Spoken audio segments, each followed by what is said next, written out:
Hey everyone, what's going on? Jeff here from Films at Home. In today's video, I'm going to do a quick little review on the newest 4K player that I've picked up and added into my home theater. This is a review of the Sony UBP-X700 4K player. So in this review, I want to show off the player itself, go through some of the interface menu and some of the options that you should definitely be aware of when you buy this player in order to get the most out of it, and then talk about my initial thoughts on the quality, the pricing of it, and how it stacks up to some of its, more expensive competitors. So to lead off, I want to talk about, the quality of this player and the pricing and how it stacks up to other players that I've tried. And, the reason I went with this player, this Sony player, is because I try to keep things consistent. So I have a Sony 4K TV. I wanted to go with the Sony 4K player. I've had luck with consistency between players and TVs. They communicate with each other a little bit better in my eyes. So it was just, that was the biggest reason for going for this one over, say, an LG or a Panasonic or even a higher end like an Oppo player, some of which are really hard to find right now. The Sony player comes in at about $180 for the most part. That's where I bought it at, $179.99.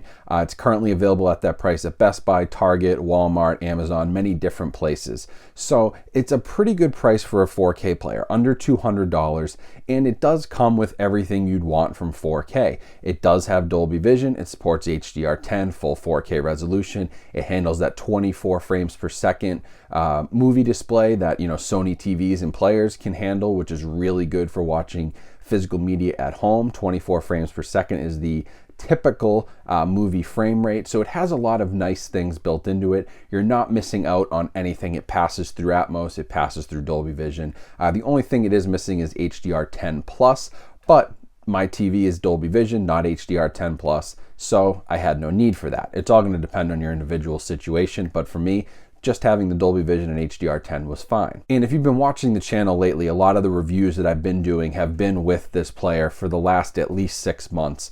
And, I really think that the screenshots I'm taking, I take those with my phone because obviously it's hard to get 4K screenshots, but they really look great.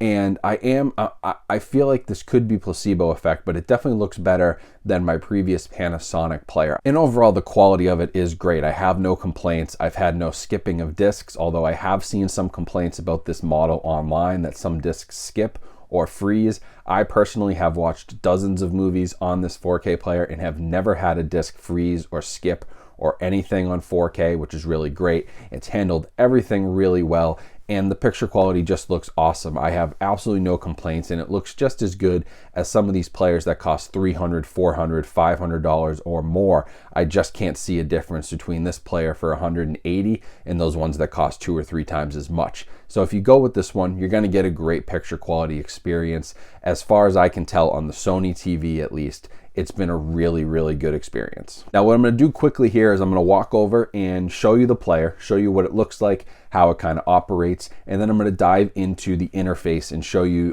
some really key things about the home screen and how this player works, but also some really key things in the settings that you need to be aware of or you're not going to get the most out of this player. So it has some really kind of weird quirks, but once you turn everything on that's supposed to be on and line everything up, the player is ready and set to go. So just a few things you should be aware of that I'll talk about here in a second.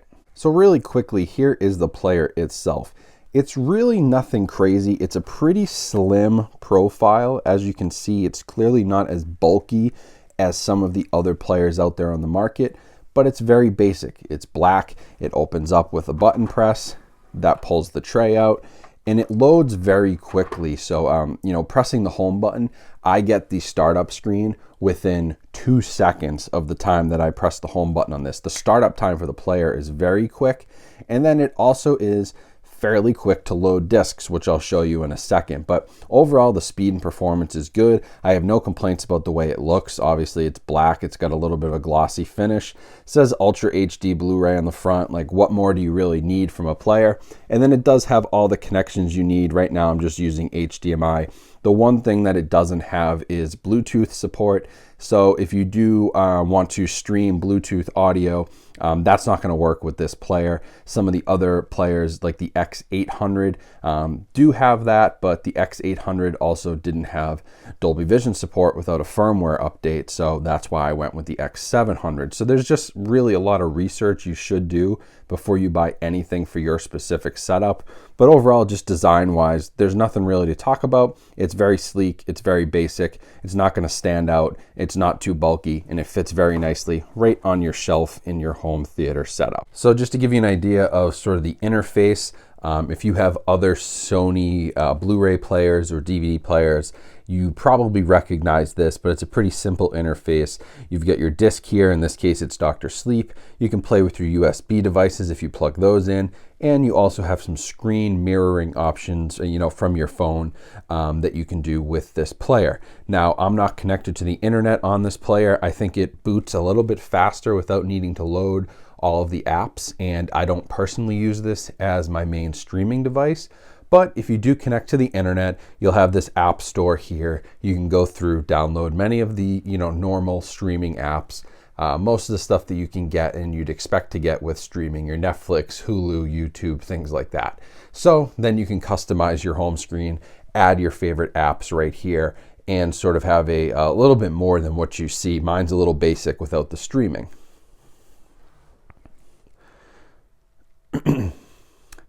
Now, one thing I want to point out is some of the important settings that you're going to want to play with when you get this player. So in the system settings, one of the most important things that you need to do when you get this player is to go into screen settings. In the screen settings menu, this is where you're going to want to make sure that certain things are on. Now, we have HDR output here. Of course, we want that on auto. But you also need to go in and turn your Dolby Vision output to on. This defaults to off for some reason. So if you don't turn that on, you won't get Dolby Vision even if you are playing a Dolby Vision disc. So this player is a little odd in that respect. You actually have to turn on Dolby Vision. But once you do it once, you're all set. Now you can play with some of the other things here. I personally like to keep on the 24p output. I have had great success with that and Sony TVs using that. And basically what that does is it displays movies, most of which are shot at 24 frames per second. It helps display them, at that original frame rate. And then there's some, other things you can play with. But for the most part, I try to keep these to auto and let my TV play with the settings and, determine HDMI color and all that stuff. But the one important thing, definitely make sure your HDR output is auto and make sure Dolby Vision output is on. Now I've put a disc in here and I'll just show you how quickly this boots up, but it is pretty fast, which is really nice. You always want fast load times for your 4K players, and I've had multiple 4K players. This is one of the fastest, and there you go. Just in a few seconds, we're getting into the loading screen. So that's, really good performance and good speed. So I put in Dr. Sleep just as a reference, but you'll see here quickly, just on the display settings, we are at 4K, 24p, and that Dolby Vision HDR is on. You'll notice the audio is only Dolby Digital 2.0. That's because we're just in the menu. As soon as we start up the disc, that will switch over to Atmos or whatever advanced audio track that this disc offers. You can also see that by pressing the display button on the remote, you can actually get the bit rate of the disc, which is just a kind of cool thing if you're looking for that. It's easily available by pressing the display button. You get all of this information on the audio and the visuals plus the bit rate. All right, everyone, so that's pretty much it for this review. I wanted to go through this because a lot of people do ask me, which 4K player do you use? What 4K player do you recommend? And this Sony X700 is a really nice player at a really great price point. $180 right now is a very good price for a 4K player, especially when some of the LG and Panasonic models are $200, $300, $400 or more. Still not super cheap. It still has all the things you need. It's very basic, just design-wise, interface-wise. A lot of it is very basic, but it does a great job playing discs, and that's all I needed it for, and that's why it worked for me. I will leave a link to multiple places where you can buy this down in the description.